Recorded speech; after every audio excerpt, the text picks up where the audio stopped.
A providência na árvore do conhecimento do bem e do mal. O Senhor Deus colocou o homem no jardim do Éden para cuidar dele e cultivá-lo.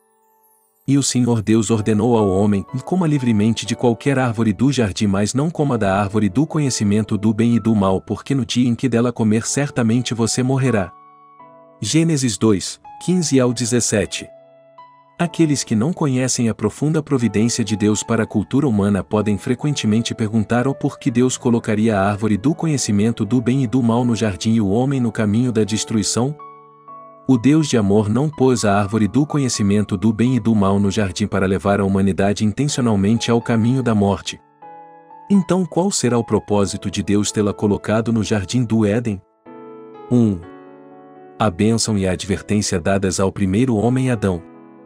No tempo de sua criação, o primeiro homem Adão, embora fosse um adulto em termos físicos, mentalmente ele ainda era um recém-nascido.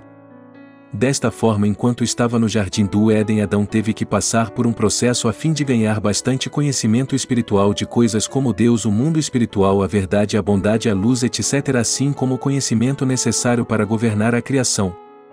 Depois de tal processo, como Senhor de toda a criação, Adão tinha adquirido as qualificações necessárias para governar e subjugar todas as coisas. Como Deus disse a Adão em Gênesis 1, 28, sejam férteis e multipliquem-se. Encham e subjuguem a terra. O primeiro homem teve muitos filhos e assim se tornou fértil. Como mestre de todas as coisas, sua grande autoridade durou por muito tempo. Contudo, Deus lhe tinha dado livre-arbítrio e o tinha proibido de fazer uma coisa: Deus o ordenara não comer da árvore do conhecimento do bem e do mal. Depois que muito tempo havia se passado, todavia Adão e Eva não conseguiram manter a ordem de Deus na cabeça e acabaram comendo da árvore da qual não podiam. 2. Como o pecado entrou no homem. Na passagem de Gênesis 3, 1, podemos ver o processo através do qual o pecado entrou no primeiro homem Adão. A serpente era o mais astuto de todos os animais que Deus tinha feito e tentou a mulher Eva. A razão de a maioria das pessoas acharem serpentes extremamente abomináveis hoje é porque a serpente levou a humanidade à morte e assim os humanos naturalmente detestam serpentes.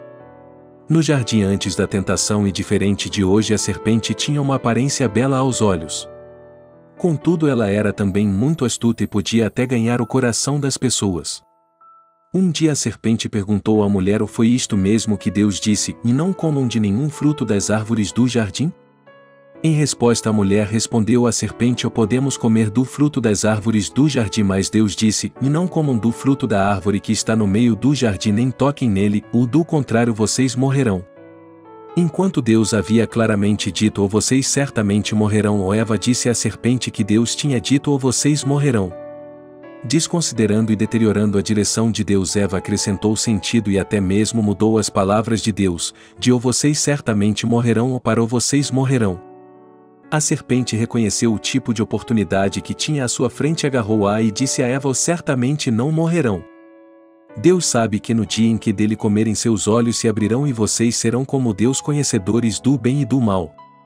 Agora que Eva havia caído na tentação da serpente, a concupiscência da carne, a concupiscência dos olhos e o orgulho desta vida foram ativados, e o fruto da árvore do conhecimento do bem e do mal lhe pareceu belo e de bom sabor. Por fim, Eva comeu e deu de comer também a Adão. De acordo com a lei do mundo espiritual, que diz: o salário do pecado é a morte, Romanos 6, 23, a palavra de Deus: vocês certamente morrerão, se aplicou ao homem que agora tinha que pagar por seu pecado. Aquilo, entretanto, não significava que a vida de Adão e Eva expirou-se imediatamente após terem comido da árvore do conhecimento do bem e do mal. Quando Deus disse: vocês certamente morrerão, ele se referia não apenas à morte física do homem, mas também à morte de seu espírito, que era seu mestre. O fim da comunicação entre Deus e Adão é o mesmo que a morte do espírito de Adão. Além disso, todos os descendentes de Adão depois de seu pecado se tornaram pecadores e sujeitos à morte, e tudo na terra foi também amaldiçoado. Gênesis 3, 17. A serpente foi amaldiçoada de forma mais severa do que todas as outras criaturas. Deus disse a ela em Gênesis 3, 14, sobre o seu ventre rastejará e pó comerá todos os dias da sua vida.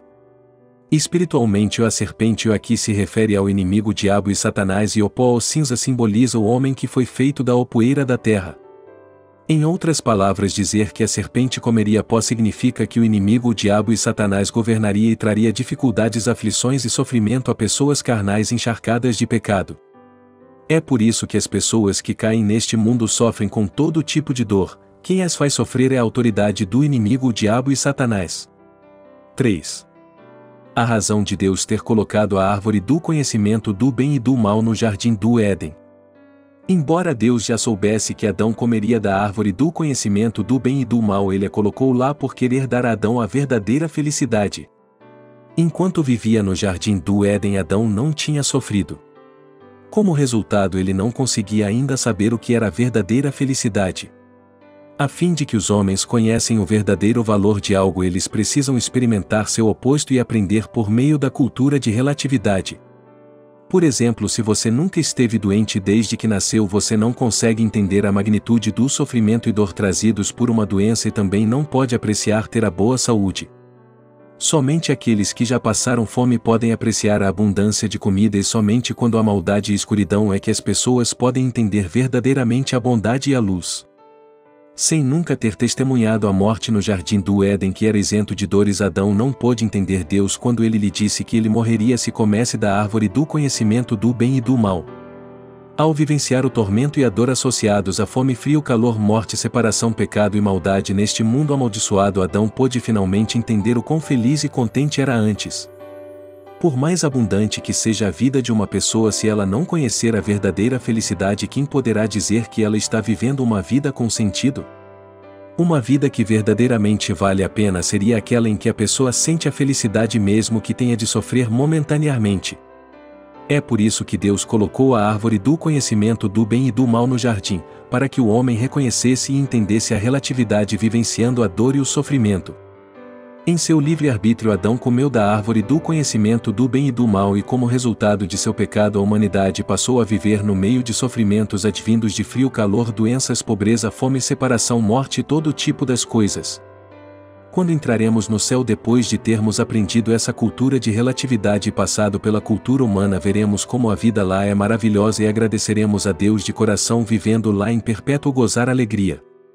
Queridos irmãos e irmãs em Cristo, Deus colocou a árvore do conhecimento do bem e do mal no seu lugar, tem cultivando humanos e preparando uma forma para todos os homens pecadores receberem a salvação. Como 2 Coríntios 4:17, nos diz: pois os nossos sofrimentos leves e momentâneos estão produzindo para nós uma glória eterna que pesa mais do que todos eles, ou mesmo que enfrentemos dores e aflições momentaneamente neste mundo, desfrutaremos uma glória eterna que pesa mais do que todos eles, ou no indescritivelmente glorioso céu.